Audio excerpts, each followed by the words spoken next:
রবীন্দ্রনাথ ঠাকুর 1861 সালের 7ই মে কলকাতার জোড়াসাঁকো ঠাকুর বাড়িতে জন্মগ্রহণ করেছিলেন।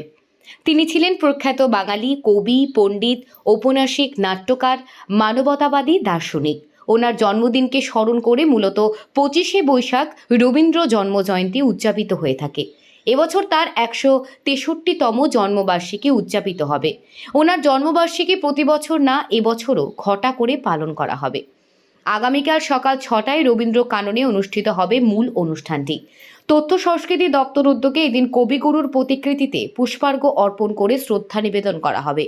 পরবর্তীতে অনুষ্ঠিত হবে রবীন্দ্র নৃত্য, কবিতা ও সঙ্গীত। কবিগুরুর জন্মদিন উদযাপন উপলক্ষে রবীন্দ্র কাননে চলছে প্রস্তুতি। কি অনুষ্ঠান সূচি রয়েছে আগামীকাল বিস্তারিত জানান তথ্য ও সংস্কৃতি দপ্তরের অধিকর্তা বিম্বিসার ভট্টাচার্য। আগামীকালকে আমাদের বিশ্বকবি রবীন্দ্রনাথ ঠাকুরের জন্মজয়ন্তী উপলক্ষে আমরা কবি প্রণাম অনুষ্ঠানের আয়োজন করেছি রাজ্য সরকারের তথ্য সংস্কৃতি দপ্তরের উদ্যোগে।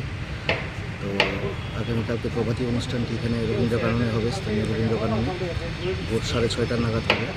এখানে বিভিন্ন সাংস্কৃতিক সংস্থার শিল্পীরা অংশগ্রহণ করবেন। বাচ্চারা তাদের সমবেত আবৃত্তি, নাচ, গান ইত্যাদি পরিবেশন করবেন। তার বাইরেও আমরা সন্ধ্যাকালীন অনুষ্ঠানের আয়োজন করেছি রবীন্দ্র ভবন হল নাম্বার 2-তে। ওইখানেও সন্ধ্যা 6টার দিকে সাংস্কৃতিক অনুষ্ঠানের আয়োজন করা হয়েছে। আপনারা সকলে ওখানে উপস্থিত থেকে অনুষ্ঠানটিকে সর্বাত্মক সার্থক করবে, এটাই। প্রস্তুতি কীরকম? প্রস্তুতি পর্ব ভালোই চলছে, রবীন্দ্র ভবনে কাজ চলছে, ওখানে চলছে, আশা করি ভালো। Thank you. কবিগুরু রবীন্দ্রনাথ ঠাকুরের জন্মদিনে আমাদের সারা রাজ্যে তথ্য সংস্কৃতি দপ্তরের উদ্যোগে প্রোগ্রাম, তার কর্মসূচির অঙ্গ হিসাবে আগরতলায় সকাল 6:30টায় আমাদের রবীন্দ্র কাননে প্রোগ্রাম হবে। সেখানে মূলত শিশুরা, 16 বছর বয়স অবধি শিশুরা তারা পারফর্ম করবেন সমবেত গান, কবিতা আবৃত্তি। পাশাপাশি কালকে বিকেলবেলা 6টার সময় আমাদের রবীন্দ্র শতবার্ষিকী ভবনের হল নাম্বার 2, এখানেও আমরা আমাদের সাংস্কৃতিক অনুষ্ঠান রাখবো।